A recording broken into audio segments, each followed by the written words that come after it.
Yeah, hi, it's the 11th of March 2018 at 1 p.m. As usual, I start with each video with the disclaimer that I'm a mgtow going in my own particular direction and not part of the camp of mgtow that are all going in their particular direction, one particular direction. I'm just doing my own thing.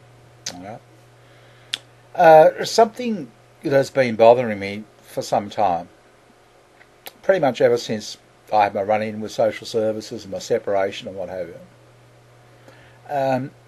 I see life this way in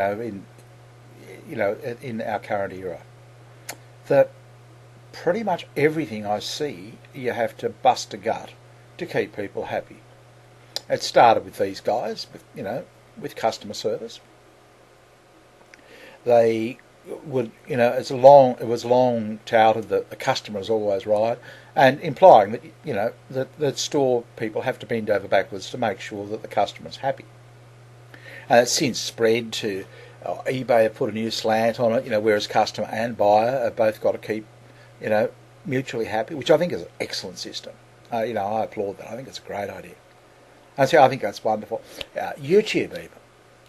You're expected to follow community guidelines and add something of quality, and that's why I tend not to be too negative on women or anything else like that. I don't see that that's, I try to be part of the broader community in here as well. But it extends to all manner of business and what have you. The only people it doesn't seem to apply to is women and social services. They seem to be running their own race. It's like the rest of the commercial world has gone in one direction. These people are going in a completely different direction. And, I mean, there's no doubt about that because,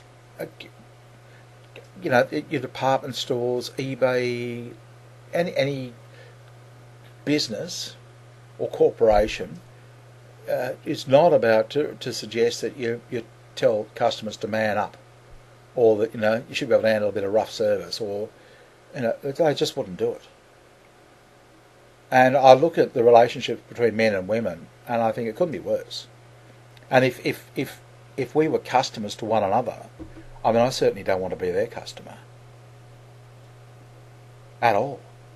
And I'm afraid that's the way I look at it. That we are a customer to one another. We're a business to one another and we're a customer to one another. I know you guys don't like the idea of women using you for the resources. And I think what's happened is that it's gone out of kilter. And I think that's what you're missing.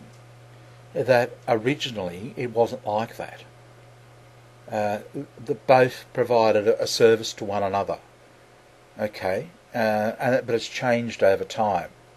It's changed as we've gone from largely self-sufficient, where men and women had to both contribute to the household, and now we don't. Yeah, it's because in those days it was seen that you both, it was unquestioned. You just both contributed energy to the house. Otherwise, the house didn't function, and it just fell to pieces. So yeah, it was back 50s and before. It was that's just what you did. It was, but slowly, it's changed, and to the point now where all we contribute to the house is finance, money. Yeah, so I don't know. I won't go into that in any great detail, but that's what's happened now. So back in the 50s and before, yeah, we looked at one another more or less as, like you get married, you more or less couldn't survive without your wife, but nor could your wife survive without the husband. You needed one another. I'll say living on a farm, it's a farm that I grew up on. Okay, you needed one another. Particularly if you have children, it was just more interlinked. And now it's changed into something else. But it's become so what's the word? I'm thinking discordant. Is it? I don't know. That to the point where we're basically saying, well, you should be able to handle a bit of roughing up and a bit of, we're just saying we're anti-customer. We're like anti-stores to one another. We're the exact opposite of this. Ah, well, you should be able to handle that, because nobody would do that. I don't think anybody ever did do that. But it's reached that point where, well, you're just a whiner. Somebody made a comment this morning that I was a whiner and something else. It's irrelevant, but that's the whole thing is I see myself as a customer to a woman. So if she's good to me, I'll be good to her. That's how we trade. If she gives me the shits, like a store gives me the shits, I won't go to that store. I'm not going to stand there and get, go to a store where I get the shits and go inside. No, fuck it. I just don't go to the store. I'm sorry, I'm just a simple guy. Yeah, so if a woman gives me, like this person did this morning, gives me the shits, well, no, I wouldn't talk to her again. In fact, I don't talk to most women because they give me the shits. Okay, I talk to one or two because they don't give me the shits. And that's what I call a good store owner, somebody who, and I've known both women for some time.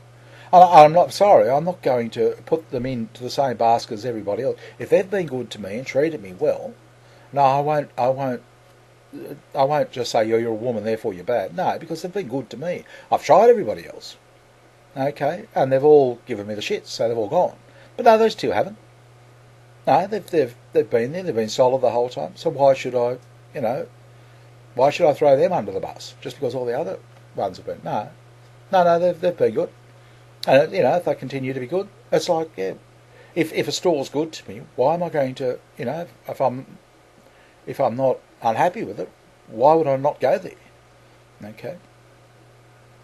But for some reason, social services, feminism or feminists, and women generally have got the idea that it doesn't matter.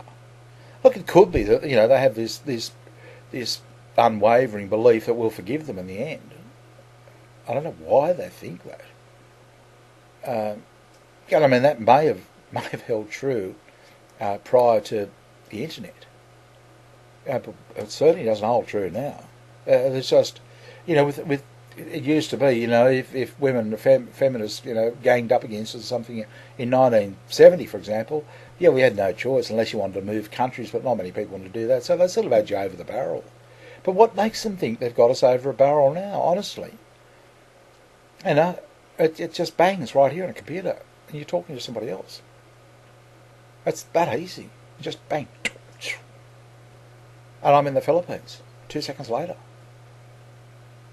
And I can't walk out the door as quickly as I can be in the Philippines. And mentally I'm there. Or in Indonesia. I think there are 60 million women, if you want, in the Philippines. About 100 million Indonesian women. Yeah, so just in this locale, 150, 200 million women. Yeah. I don't know why Western women think that they've got it sewn up. Because as far as I'm gone, they're gone. In an instant. But this is what I don't get. Why would you take that risk? Why? It's like playing Russian roulette with 6 bullets in the chamber. Oh, guess what? You're dead. You may have gotten away with it before, but not today.